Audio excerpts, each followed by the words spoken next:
Welcome into the Inside Carolina podcast. This is a special edition of the 40 Club podcast, and we have 2017 national champion Joel Berry join us. I'm your host, Ross Martin, joined by Joey Powell. Joel, what's going on, man? Nothing much, man. Just living life each and every day.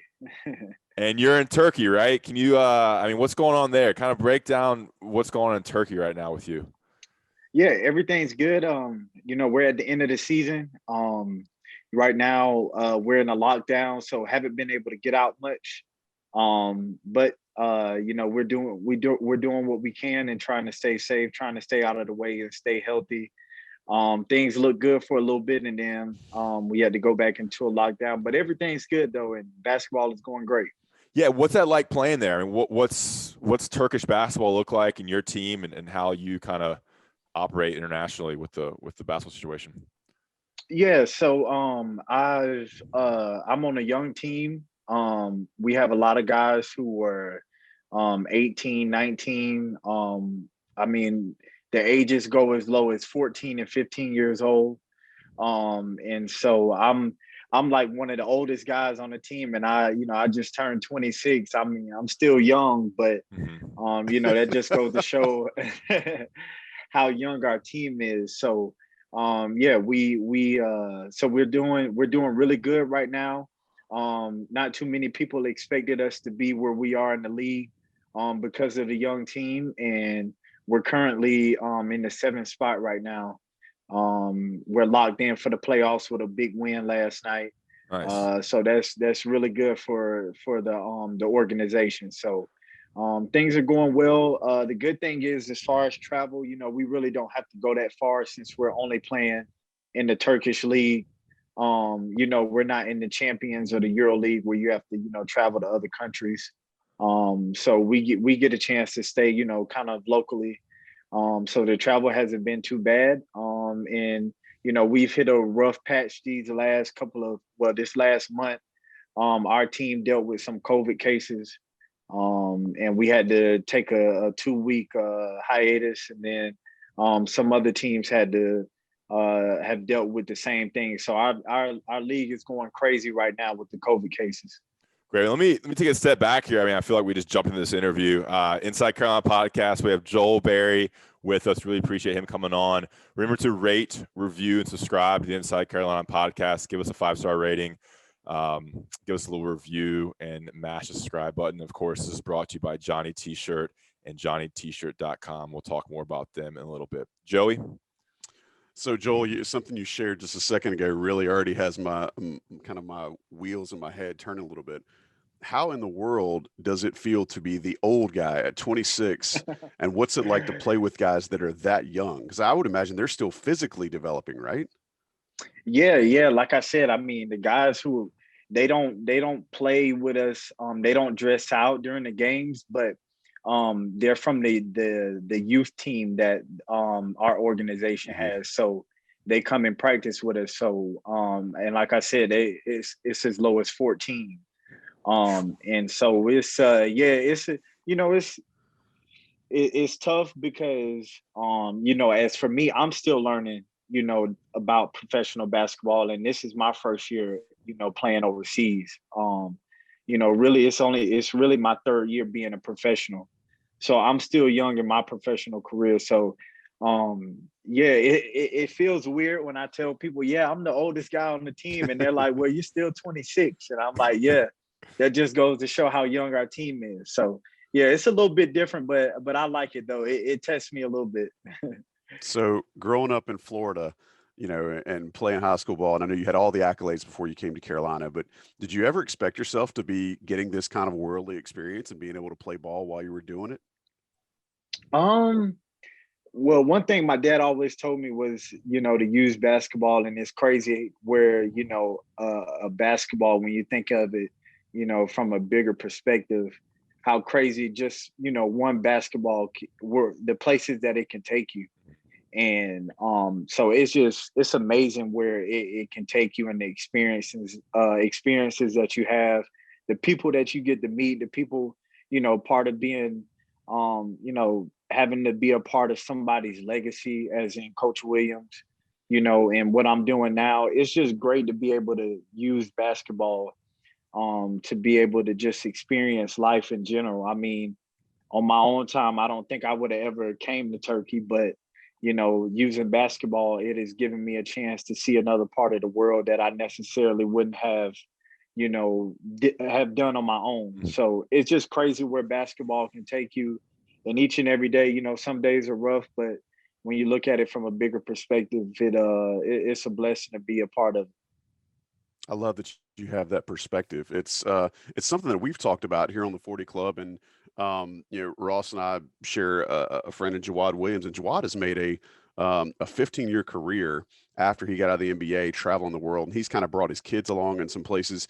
And he's kind of always told me that like it's one of those things you can really immerse yourself in and enjoy. Do you see yourself kind of doing that? Do you see yourself maybe picking your spots? We've talked to Deion Thompson before, and Marcus Ginyard, some other guys that are just in different places around the world and they love it. Can you see yourself being one of those guys that plays, for different nationalities and different countries and different leagues? Yeah, if that's God's plan for me, that's I would love to do that.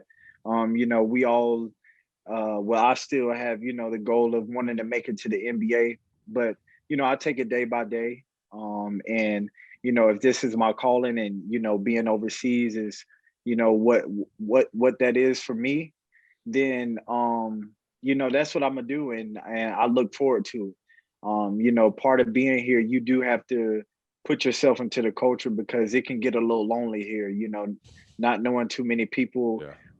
Especially being in Turkey with the language and it being different. So you kind of have to immerse yourself in the culture and get out and see some things, and get out and about, which is tough right now with the lockdown. But as much as possible to be able to try to do things that will help you not think about all the negative things that come with being overseas, being away from family, being away from friends, the time difference and everything. So I know of those guys and heard that they've had great careers overseas. I talked to Deion, a little bit and tried to see how he navigated through his time overseas and what did he do to help himself and his wife, while being in another country. So getting their perspectives and talking to them has helped me quite a bit. But like I said, immersing yourself in the culture, that's what it's about. And just seeing some things you would never see back at home. So at the end of the day, it's great. And like I said, it's a blessing to be able to see some different things. Yeah, that's awesome. And I wish I could have had that opportunity to travel so much, in your 20s and see a lot of things. Hopefully things open up here and you can really get out and see some different countries and try some different things. I got a couple rapid questions for you about Turkey before we move on. We're going to talk a little Roy Williams, talk a little UNC basketball, talk a little 2017 national championship. But what's the food like there? What's the craziest thing you've seen or eaten? I'm a guy, like I like to reach out a little bit, but I like to stick to the things I like. So yeah. I haven't tried too many dishes from Turkey. I've tried some things. One thing that I love is it's called baklava.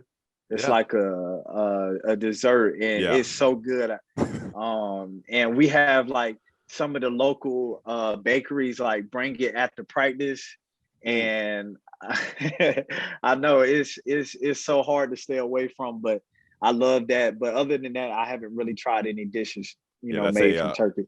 That's a flaky pastry with pistachios and honey, I believe, popular in the Mediterranean countries. Heavy in the carbs too, by the way. Yeah, those are good. That'll give you the itis right after practice if they're bringing it to you after you guys for play. sure. Yeah, that's how you got to limit yourself. Have you had any like crazy kind of international interactions with locals or anything that stands out? I imagine Istanbul is a pretty big city.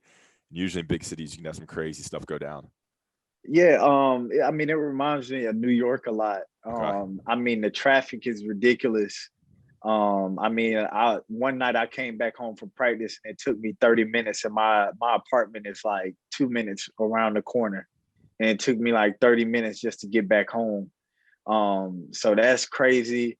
I will say that I took a taxi ride to go get a haircut, and the taxi guy like went to go turn, and this dude just all of a sudden just stopped and put on his hazard lights.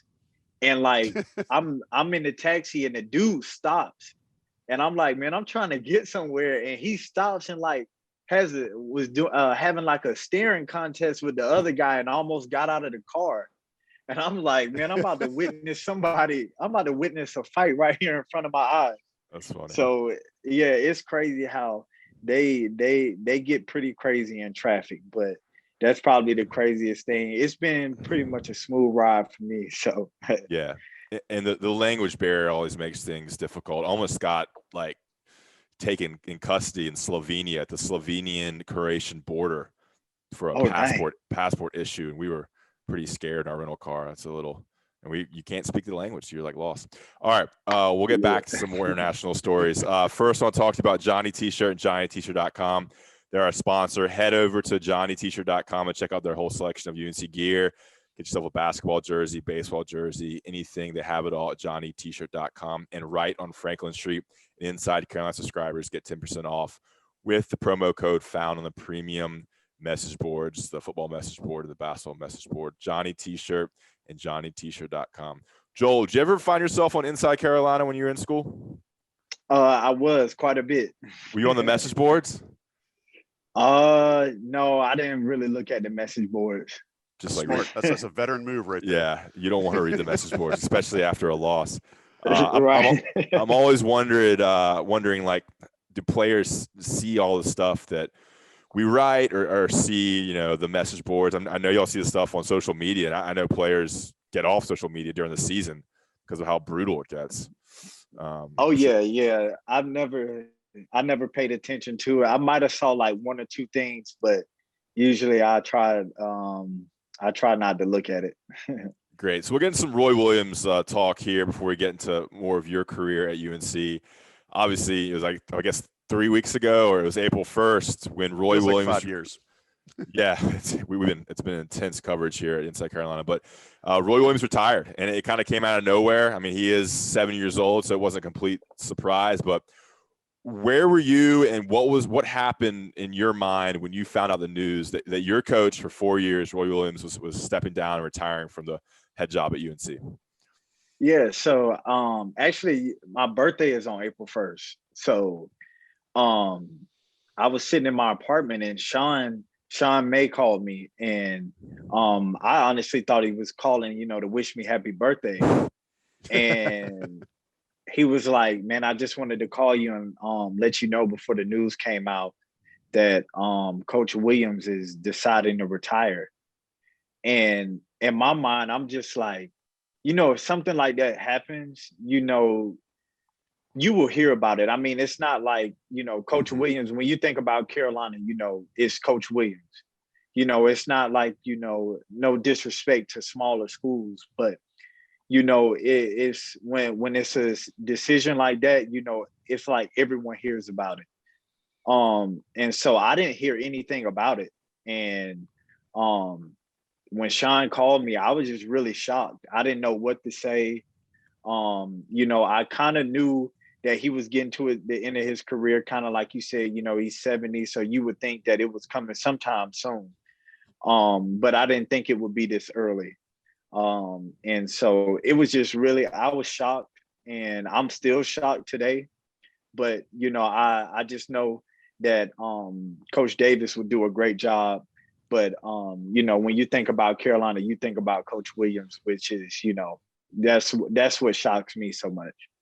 Yeah, for sure. And we'll get into Hubert Davis and some other things about your relationship with Coach Williams. But, I mean, did you start reaching out to teammates at that point? Were you on the group chat? I mean, what's kind of going through, after you hear the news, after you talk to Sean, like what happens next for you?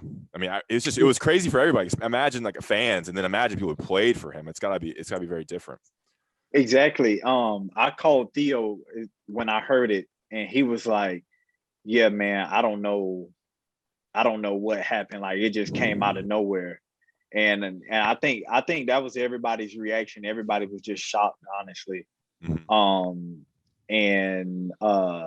Honestly, when it came out though, everybody was like texting me like, hey man, I know it's April Fool's. Is this a joke or something?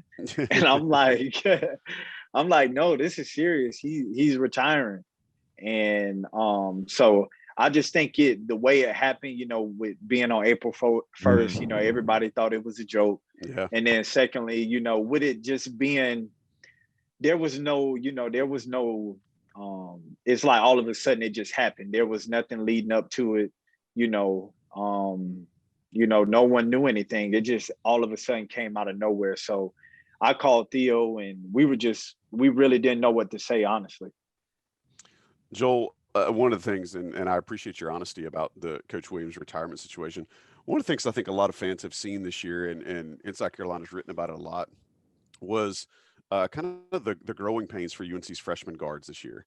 And one of the things that we always heard was, it's very tough for freshmen to pick up Roy Williams' system. And I think, at least I don't want to speak for Ross, but I see a lot of your game in RJ Davis. I think you guys have a different skill set. But you guys have a very similar mentality in how you protect the ball, getting to the rim, kind of how you distribute, but how you're also able to hit perimeter shots. But I would wonder if you would be able to speak to what your freshman year was like. I know you were injured a little bit, but your freshman year to sophomore year was like in Roy Williams' system and being, a point guard at North Carolina and kind of coming in very heralded and just what was that transition like for you?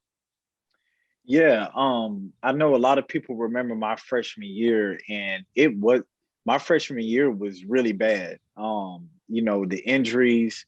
I think I might have shot. It feels like I shot like 100 air balls, and it was like it was tough for me, and it was a testimony to just what I did during that time when I was out. And from my freshman year to my sophomore year, it was just a lot of hard work. But I will say when I was out, though, it gave me a chance to really see the game from another perspective. And in our offense, defense, hearing what coach thought was good, thought was bad, as I sat on the bench. And one thing about Carolina is that there are a lot of reads within Carolina's offense. It's not an offense where you can just go in and say, okay, I'm gonna just use my God-gifted athletic ability and just play. There's a lot of reads. There's a lot of things you have to really think the game and within the offense. And I think that's probably why a lot of guys, especially coming in as freshmen, you have a tough time, picking up on those cues early. And it's something that you have to repeat each and every day. And it's very repetitive.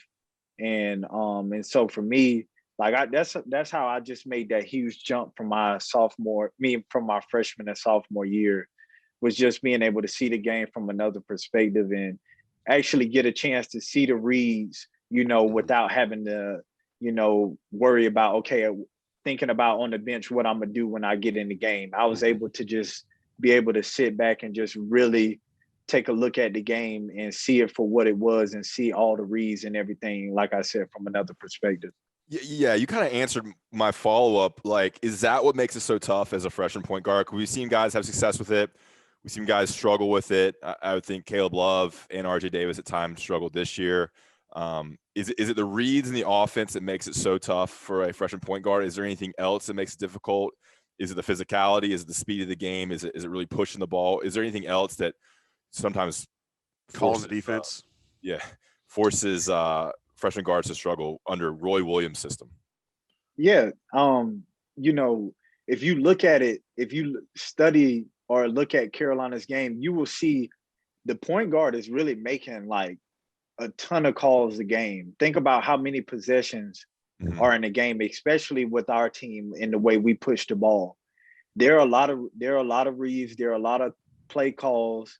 From the baseline out of bounds to calling the plays after a free throw, calling the plays when there's a dead ball, and then having to call a play going back on defense, deciding what defense you want to run. Do you want to do a man-to-man? Do you want to do a trap? Coach Williams gives you the freedom to make the calls, and it can be hard because everybody's looking at you. When you run down the court and when you're out there on the court, everybody's looking, all right, Joel, what are we doing? And that can be tough. That's a lot of pressure. And no one ever said it was easy. And I just remember Coach Robinson telling me, when I first came in, this is the hardest position Mm-hmm. in the program, and it's not easy at all. And you will have some days where you feel like you can't figure it out. And I really felt that way. But once I got it, and I really, started understanding, that I stopped looking over at the coach because, I kind of knew, all right, this is what I feel. I feel that coach will want this play in this situation.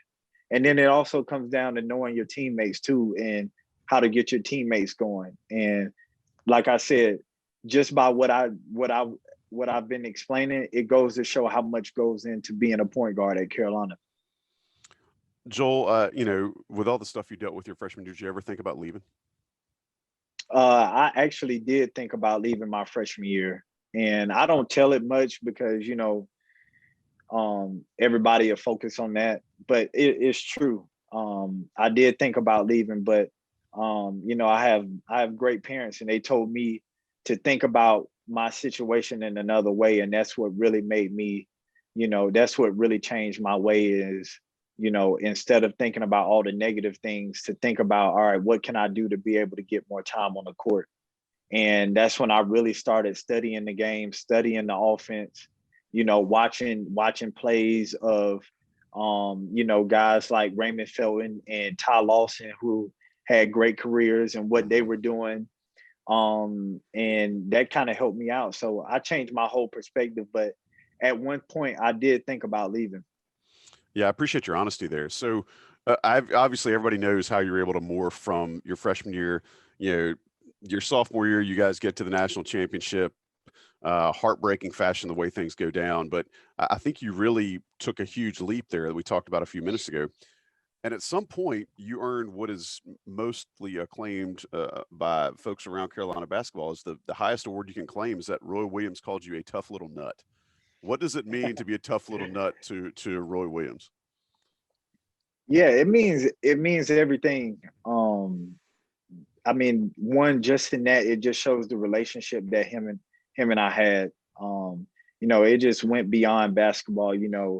Um, I don't say much, but me and Coach Williams, we really did have a great relationship, and I think he kind of knew how I was struggling. A little bit my freshman year, but through the whole time, he always saw the potential that I had, and always pushed me to be better. And so, and I think that he knew that whenever it was time to go into battle, he knew that I would show up. Mm-hmm. And I think that, having that name was great, and it means a lot to me. And it still does to this day, just because I knew that that was my coach, and I would literally do everything that I could to be a part of his legacy and to push his legacy on. And I told him from day one that I wanted to win a national championship. And he told me and told Justin and Theo that he thinks that our class can be a part of that, and help us to get one. And that's what we did. And so just to have that name, it's great. And like I said, it just goes to show the relationship, and how he pushed me to be the best that I could be. Yeah, I mean, I think when people think about Joel Berry as a UNC point guard, everybody has a different qualities, different thoughts about different guards. I mean, I think toughness, grit, being that dog is how people will remember Joel Berry, and I think that. I think that's how most fans feel. Get a little bit deeper with your relationship with Roy Williams. It always seems like he has these kind of a special relationship with point guards. Now that when he retired, you're obviously reading everything, and you're thinking about him and what he means to you. Is there anything else you can kind of tell us about, what this man means to you in your life, not just on basketball, but kind of growing as a human being and progressing during your 4 years at UNC and beyond? Yeah. So when he first took a visit to my house when I was in high school, my mom asked him, it's not about basketball. It's not about anything else. And she said, will my son come out of Carolina being a better man? And Coach Williams promised my mom that. And And you know, like I said, Coach Williams means a lot to me, and it is bigger than basketball because um, I just remember in times in practice, you know, I knew what I wanted to say to my teammates, but you know, in the midst of competition, you know how things can be said wrong. And Coach Williams helped me to, you know, explain it, to help myself explain to my teammates how to better say what I wanted to say. And, you know, that's just one of many examples of him, you know, teaching things that you can use outside of basketball and in life in general. And so that was the biggest thing was, you know, basketball, you know, he's a basketball coach. So you expect him to help you be better and progress in basketball. But it's about the relationships and, you know, being able to continue to uh, you know, strive as a person and strive as a man. And that's what he did. And that's what means the most to me. And our relationship with one another. So it was great. And like I said, I love Coach Williams, and I love my time playing up under him. How often do you talk to him? And what's that like after you leave? Is he He's texting a you every hard day? Is he calling you? Like, what's the situation? No, he's a hard man to get in touch with. You know, Okay. he's out there doing, you know, doing his Nissan commercials and stuff. And he talks about, you know, he's always saying, "Oh man, I don't care about that stuff." And you know, I feel like he really does deep down. Mm-hmm. He loves the camera. So, but I know, you know, whenever we talk, you know, it's always like we never skip the beat. Mm-hmm. And you know, he genuinely cares about each and every one of his players. You know, you can ask, you know, from me on down to whoever you can think of that played for him. You know, whenever you talk to him, it's just a bond that can never be broken. And you just always, you know, have that place in your heart for Coach Williams. So I don't talk to him much, but whenever I do, it's I love him. What was your recruitment like? Could you kind of recap how that went down, what schools you were looking at, what it came down to, and eventually you told the story of really coming into your house, Coach Williams coming to your house. The what happened to make your decision to become UNC? Yeah, so I mean, being from Florida, you know, I saw Carolina, they were on TV quite a bit. And me and my mom, we just loved how, you know, how passionate Coach Williams, you know, was as, you know, as you looked at the TV. And so when I was like, you know, I want to play for Carolina one day. And, you know, I was just saying that as a young kid, you know, seeing the Carolina blue, you know, seeing guys play on TV, you know, you just blurt it out really. Mm-hmm. Um, and so but being from Florida, you know, I was getting recruited by Florida and Florida State. And I took visits to those schools. You know, I had quite a few of other schools as well. But You're a when big my time junior, recruit. You're a big time recruit. yeah, I mean, you're a McDonald's All American. right. Yeah. So yeah, so I had my choices, but I kept it limited though. I mean, Carolina, I only went on one official visit, and it was Carolina. And I knew at that point that I wanted to go there, and I told my parents that I wanted to commit, but you know, they told me, all right, let's wait till we get back home and think about it a couple of days, and then we'll give coach a call. And I still remember the day I was at school, um, and over one of my breaks, and I was getting ready to go to practice, but before practice, I wanted to tell my high school coaches first that I was committing. And then we all hopped on the phone call and gave coach a call and to let him know the news. So that was a huge moment for me. And I made a great decision. And you know, it was the best 4 years I could ever ask for. So at what point did you, and you mentioned this earlier with kind of what Coach Williams said to you and Justin and Theo, at what point did you guys realize that you were um, that you were really going to contend for a national championship? I mean, I think a lot of players think about that when they go to blue blood programs, but at what point did you guys actually believe? You know, and I'd like to think you probably knew that before you guys got to the title loss in 2016, right? Yeah, yeah. You could see it happening. You could see we had the talent within the program. With us coming in with the guys who are already there, you could see it. And I just think it was a matter of time before we came together and figured out, how to play with one another. And, me, Theo, Justin, we had to, even Justin, even though Justin played his freshman year quite a bit, I still think we had to figure things out and still get our feet up under us. And we kind of knew it all the time. We talked about it. And that in itself, with us always keeping that goal in mind, I think that's what continued to help us push and want to be better. And so once we got to sophomore year, we kind of knew that that was our year. We felt that was our year. We felt like we made some big strides throughout the summer. The summer was great. That summer, I mean, guys were getting after it. We were battling. And the workouts and everything were just always, fun and upbeat. And so we kind of knew that leading up. And when the season started, you could see it. And, we played Virginia, and I mean, the game was terrible, but it brought us together. And we knew that to win a national championship, we were going to have to play defense. We had all the offensive, all the offensive threats. I mean, me, Justin, Marcus, Bryce. I mean, you could go down the list, but we knew we needed to come together defensively, and that's what really changed the whole thing for us. And so it was something that we kind of knew. We just had to, bring things together, and we had to come together as one team. We're going to take a quick break and have some national ads run. When we get back, we're going to talk about the 2017 run to the Final Four, and then a lot more on the 2017 run here with Joel Berry on the Inside Carolina podcast, brought to you by Johnny T-Shirt and JohnnyT-Shirt.com. And we're back on the Inside Carolina podcast, a little 40 Club edition here with Joey Powell. I'm Ross Martin, and of course, Joel Berry. Really appreciate his time. We're going to wrap up here with this last little segment.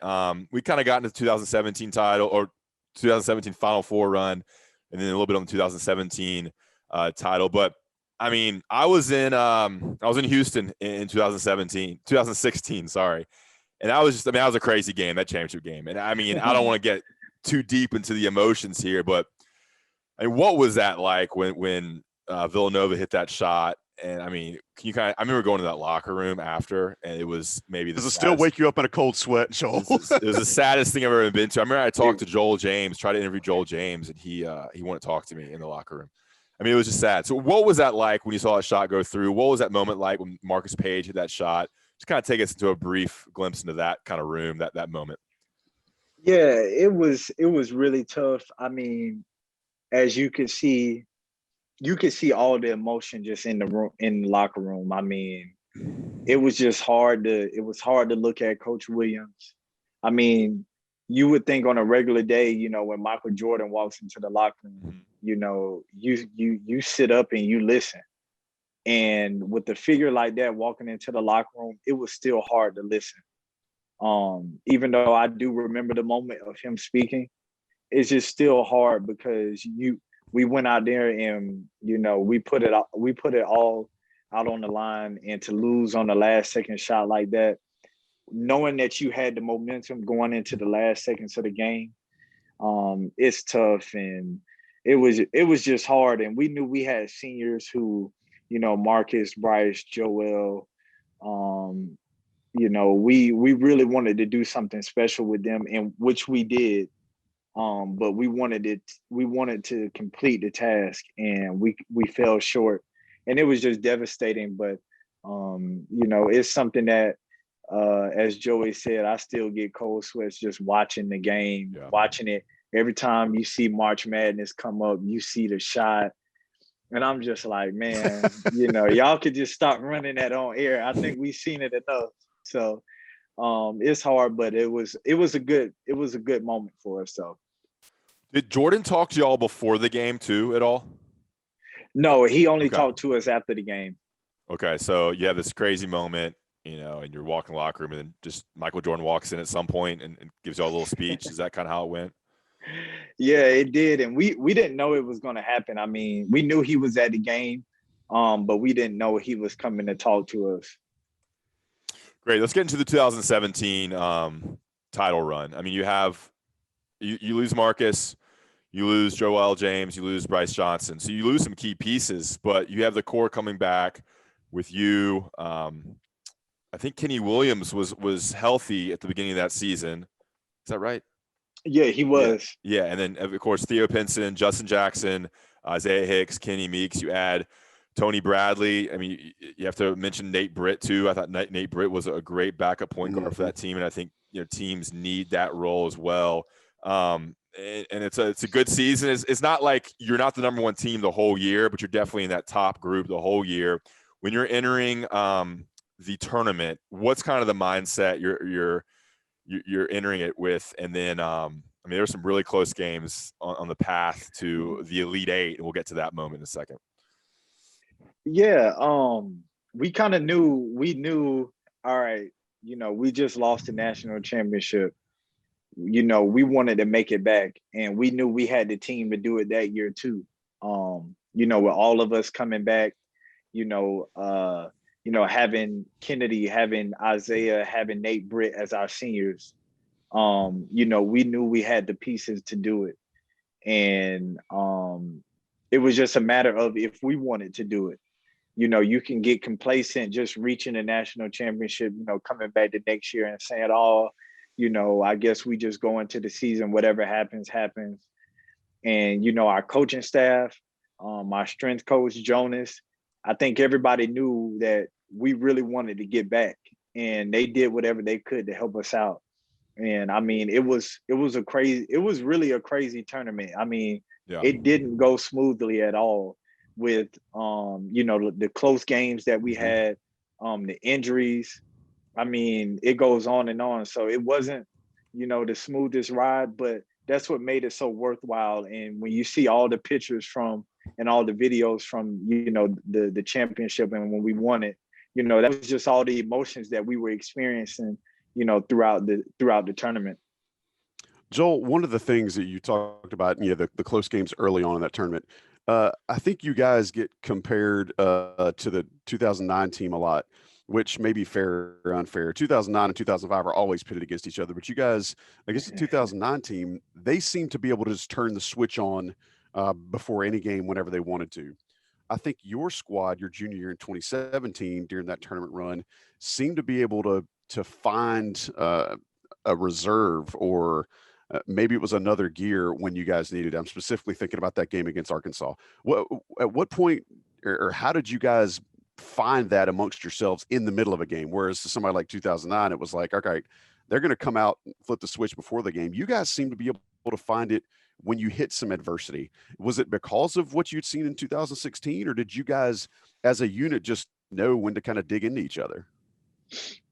Yeah, we would always talk about it, off the court, but it's just like, all right, you got 40 minutes in a game, and we knew that we had targets on our back because, one, we're Carolina, and two, we were the number one seed. So we knew that, okay, everybody's going to come out and try to give us our best, give us their best game. And we were like, okay, we know they're going to come out hard. All we have to do is just keep playing our game. And we know at the end of the game, we'll be right where we want to be. And, at a pace that we play at, eventually the other team's going to get tired. And so we kind of kept that perspective throughout the year and throughout the tournament, knowing that, people are going to come out at the beginning of the game. It's going to be high energy, but can they sustain that for 40 minutes? And that's hard.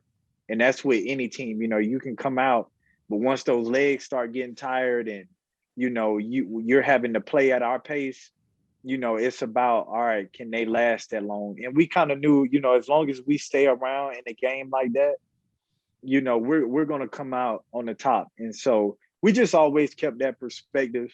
We knew we had the team and had the offensive pieces. And we knew that once we turned it on defensively, things will change. But like I said, keeping that perspective, all right, can a team hang with us with 40 minutes was what we always kept in mind. So y'all defeat Texas Southern in the first round, and the pretty close game against Arkansas. That one came down to the last minute or so. You beat Butler by 12 in Memphis, and then the infamous Kentucky game, 75-73. Of course, the 2-point shot by Luke Berry off a Theo Pinson assist. That moment, can you speak on like what that shot was like? I'm sure that's a very fond memory for you, and that kind of celebration to kind of get back to the Final Four. Yeah, I think whenever you think about our team, I think that's what everybody remembers is, that shot that Luke hit. And honestly, that was a testimony to Luke's hard work. I think everybody knows his journey, about Carolina, but he came in and I mean, no one really had any high hopes of Luke. And we've seen it, being his teammates, but no one else saw it. And, just when he hit that shot, it was amazing. And I mean, I know y'all see all the pictures. All I could do was just jump on him and just and just hug him, because it was like it shocked me that he hit the shot. Yeah. Not that he hit it, but it was just in the moment. And so but yeah, that game was crazy. I love watching the video of the Kentucky people in the bar.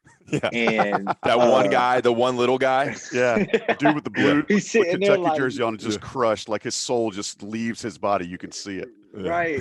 I love that video. I still watch it to this day. I love seeing that. But yeah, that game was great. And that's what really, we knew when that moment hit that it was real, and that we were on our way back towards something that we had been, wanting to do since we lost that game. And it was tough being patient throughout the year, because we wanted it so bad. So to know that we were on our way to that moment was it was great. And yeah, that it was just it was amazing. So the hot take factories around the country after you guys beat Kentucky with that shot was that, you guys were just going to be so deflated, and that Oregon was going to, carve UNC up, and you guys were going to have this huge letdown.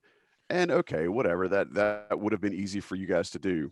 But specifically because of the two games that you were able to put together in the Final Four, I want to ask, what was your mindset going into that? I mean, was it one of those of, hey, we've gotten this far and when hell, I'm going to lose now? Or was it like, how did you get keyed up to have the performance that you had in the Final Four, both of those games?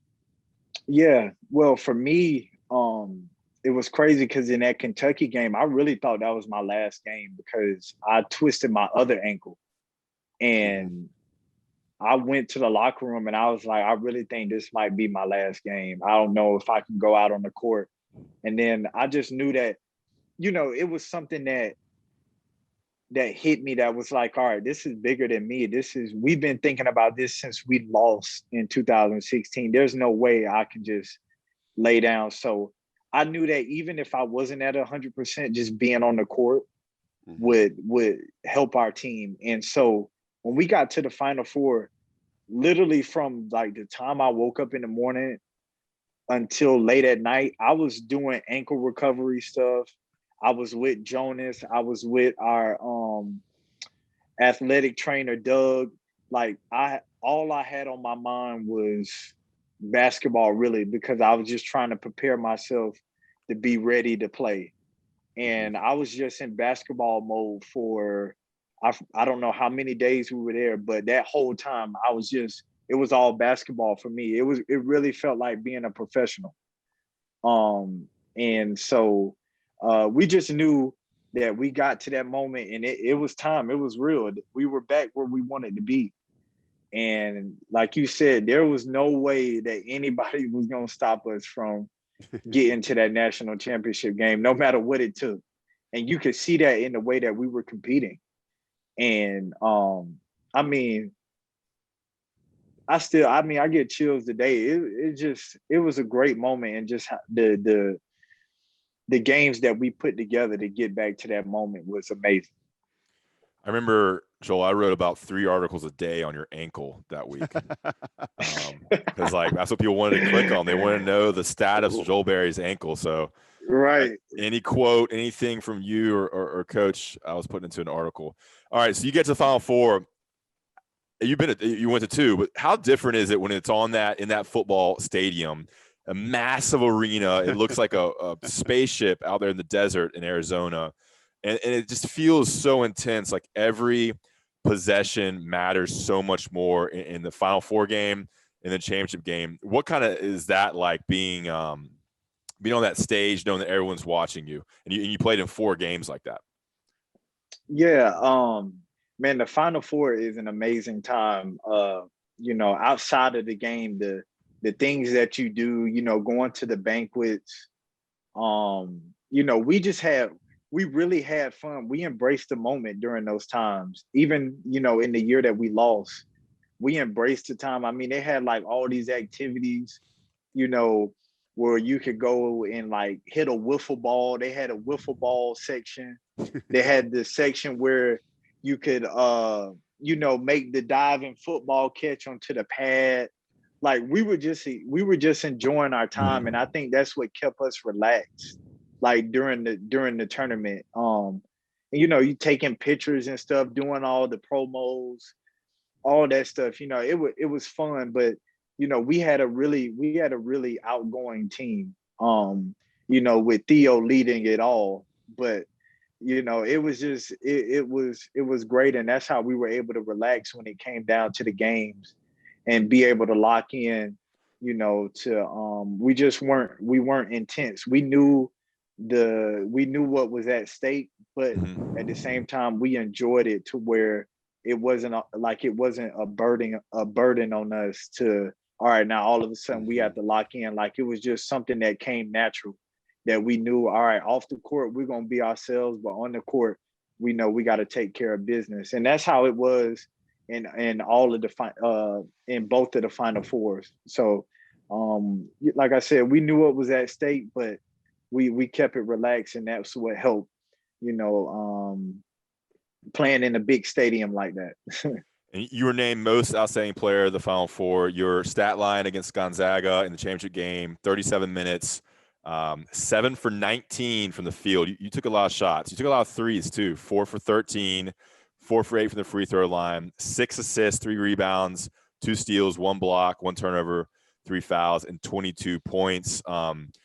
A great game. It wasn't the cleanest game for anybody. It was kind of a back and forth game, but it was definitely a close game. I got an ad playing here on my ESPN thing. There we go. Yeah, I'll look at your stat line. An ESPN ad popped up. And what I remember is that photo of you, and I'm sure you love this photo, of when you got the ball after the Kenny Meeks steal. I think there was like 5 or 6 seconds left. At that point, you're up by, I think, 5, maybe a little more, and you've won it. You're on the edge of the court there with the ball. What was that moment like, kind of just knowing that you had done it and that you had the ball and you were about to go to the free throw line, knowing you had won the national championship? Yeah, it's just like that moment right there came natural. It wasn't, it was, even though the cameras called it, it wasn't for the cameras. It was just like, I had just went through so much during that tournament, and it tested me quite a bit.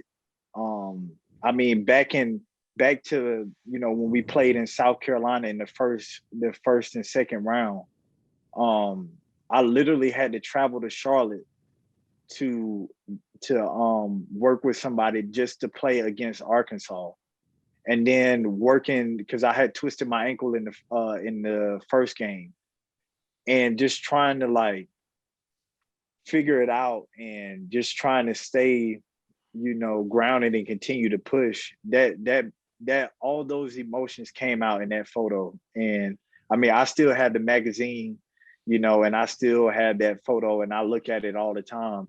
But yeah, that was the moment that we knew we had won it. And it was just like, from the 2016 year and what led up to that moment, it was just like all that emotion came out. You look like you were about to choke the life out of the ball. Like I remember the photo Ross is talking about. You're like, It's a great photo. Trying to mash the ball out. That was funny.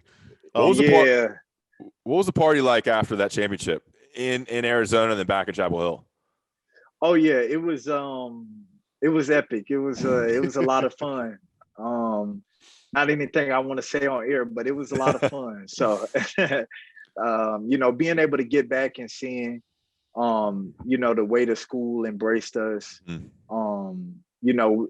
We did it for them too. I know a lot of people were heartbroken from the year before. And a lot of people I know probably were ready to go celebrate on Franklin Street.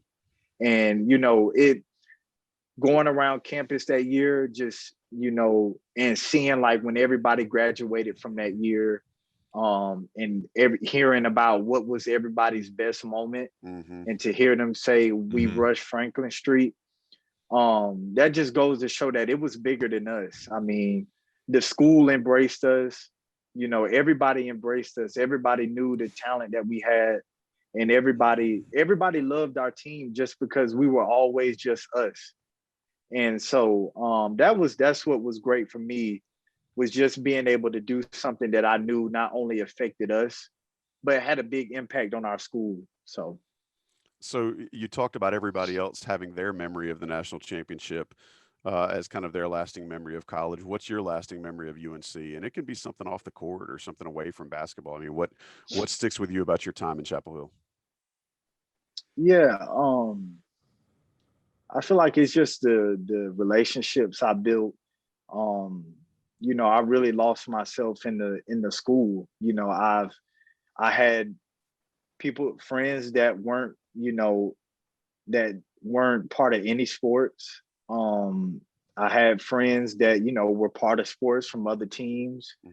And I really just embraced the culture of Carolina, and it was great. And that's what I remember, the most is, to me, it wasn't just all about basketball. It was more than that, and I mean, I know you guys probably have seen it, all the videos of us dancing, Coach Williams dancing, people don't realize, like, Coach never